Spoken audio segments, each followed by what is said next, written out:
Alrighty, so there are two forms of quadratic functions that we're going to work with, standard form and vertex form. So standard form is the one that is all multiplied out, okay? So we have ax squared plus bx plus c. A, b, and c are all going to be some constants. We don't know what, they could be anything. Vertex form is where you have that x minus h squared factor that's not multiplied out. You're always going to see parentheses with a squared like that when it is in vertex form, okay? So, if we have standard form, the way that we are going to find the vertex is by taking the opposite of b divided by 2a. That's going to give you the x-coordinate of the vertex. Then you plug it into your function. That's going to give you the y-coordinate of the vertex. And then if you're in vertex form, the vertex is h and k. So you just pull it out of there and then you've got it, okay? So let's look at a couple of examples here. So I've got one in standard form and then the other one we'll put in vertex form. It's not in vertex form yet, but we will. Okay, so this first equation is in standard form, and here's the process we're going to do. So to start, we have to find the vertex. The way we find the vertex is always to start with negative b over 2a. And whenever there's a negative in a formula, we've talked about this before, it really makes it the opposite. So right now, b is negative 4, so what's the opposite of b? Positive 4 over 2 times 1, because that's what a is. And so that gives us 2. That's the x value of our vertex. Now, to find the y value of our vertex, we're going to do f of 2. We want to plug that into our function. So 2 squared minus 4 times 2 plus 4. What are we going to get? Negative 4. 0. That makes our vertex 2, 0. See how that works?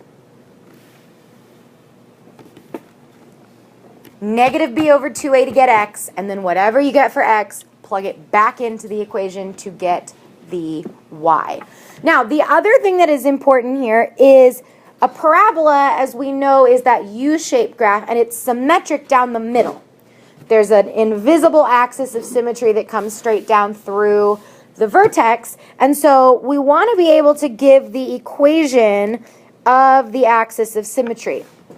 Again, because it's a line, it's going to be an equation, not just a number. So if it's a vertical line, think about what we know about the equations of vertical lines. Is it going to start with x or y? Think. Hoi vux. It's going to start with x.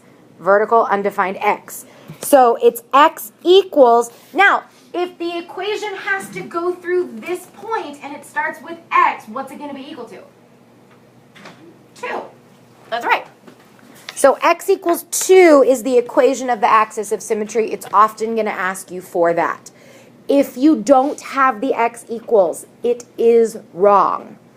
You cannot just write 2, because that's just a number. We need it to be a line. So we have to write the whole equation, okay? Now here's something else, and this is something I noticed on your quizzes, and I was very kind and did not take off points, but I will take off points every single time from here on out. These graphs don't have an x and y axis on them, so you have to draw one. There is no rule that says the x and y go through the center of your graph, okay? So if you don't draw an x and a y axis, there isn't one.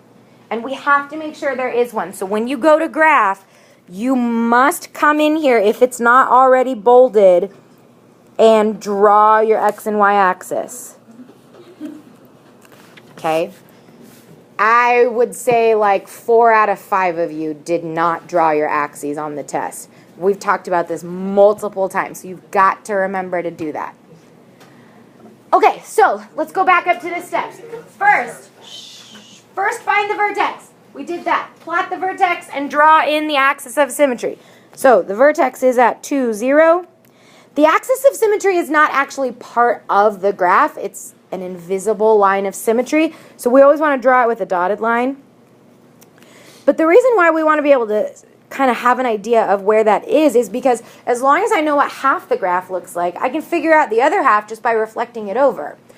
So next we're going to make our table. So we're always going to start with the vertex. We know that the vertex is at 2, 0. So we just need to pick a couple more points to the other side of 2. So I'm going to do 3 and 4. You could do 1 and 0. It doesn't matter whether you go to the right or the left. So if I plug in 3, let's see, we get 9 minus 12, we get 1.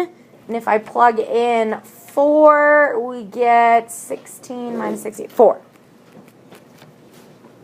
So that gives us the right half of the parabola, 3, 1, 4, 4. And so to finish graphing it, we just need to reflect those points to the other side of the axis of symmetry, and voila, parabola. Once again, we don't draw arrows until you get to the edge of the graph. So make sure you've extended all the way to the edges, and then that's where you put your arrows to show that it keeps going beyond the graph itself. Okay? Questions on that? The vertex, the axis of symmetry, the table. All right, now they asked us for 2 other things here. They asked us for the y-intercept, which in standard form is always going to be c. So in this case, we can look at it and know that it's going to be 4. But maybe you don't remember that rule. The y-intercept is always where the x equals 0. So anytime you want to find the y-intercept, you're going to do f of 0. And in this case, we get y equals 4. There's our y-intercept. If I want the x-intercept, what do I need to be 0? For the y-intercept, we make x 0. For the x-intercept, we make y 0. So that means we're going to have to solve the equation wherever f of x is equal to 0. So you're going to have to kind of dig back to the stuff that we did last semester as far as solving quadratic equations. There's going to be a lot of that. Okay? So if I have 0 equals x squared minus 4x plus 4, let's check first to see if it's factorable. Does anything multiply to 4 and add to negative 4? Negative 2 and negative 2. So this one's a perfect square. We get x minus 2 squared. So we only get one x-intercept. What would make that equal to 0? 2. 2 minus 2 would be 0. So y-intercept at 4, x-intercept at 2. Done and done. What if it wasn't factorable? Well, how do we solve an equation that's not factorable? We just stop? No. What are our other options?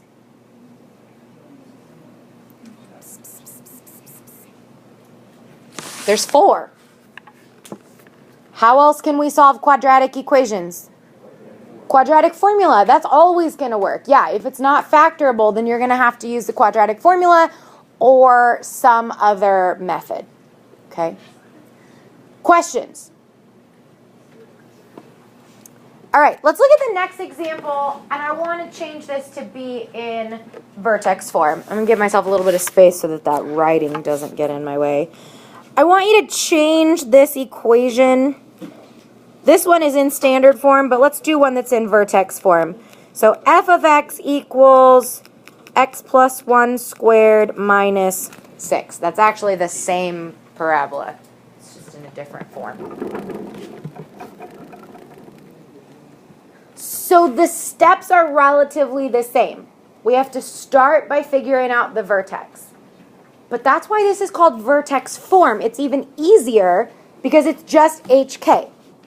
But remember what we just talked about formulas. If there's a minus in a formula, what does that mean?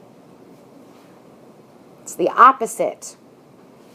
So since the formula is x minus h, when you want to figure out h, you have to flip the sign.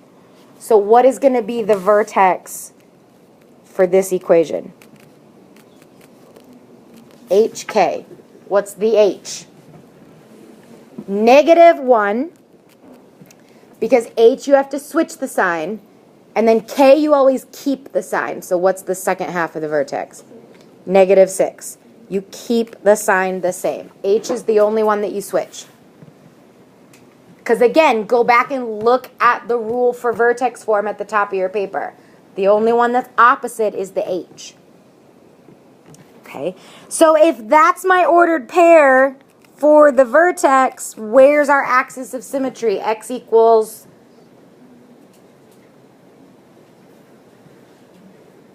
-1, because that's the X. If it goes through that point, it has to have that X. From here on out, the process is identical. So we're going to start in our table with the vertex, -1, -6. Let's draw our axes and sketch out our vertex and our axis of symmetry. -1, -6. Here's our line of symmetry. So we need 2 other points that we can plug in on the other side. I'm going to do 0 and 1. So if we plug in 0, we get -5. And if we plug in 1, we get -2. 0, -5, 1, -2. Reflect those points. And there is our parabola. Again, make sure it goes all the way to the edges of the graph.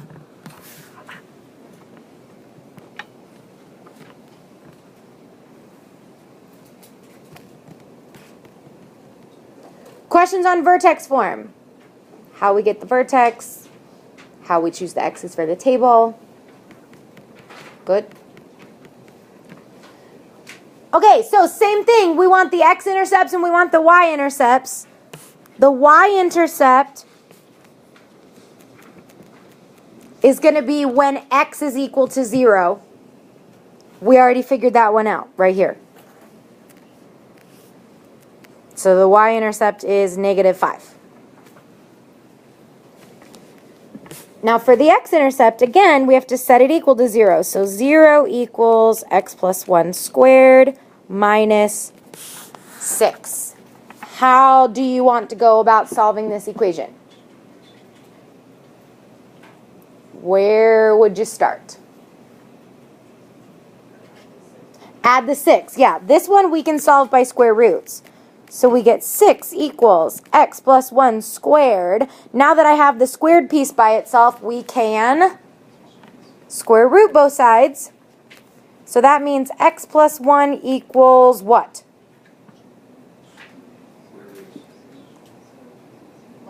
Plus or minus the square root of 6. That's right. Don't forget, we added that square root in. So we have to count for both the positive and the negative option. And then we subtract 1, so we get -1 plus or minus the square root of 6. Those are our 2 x-intercepts.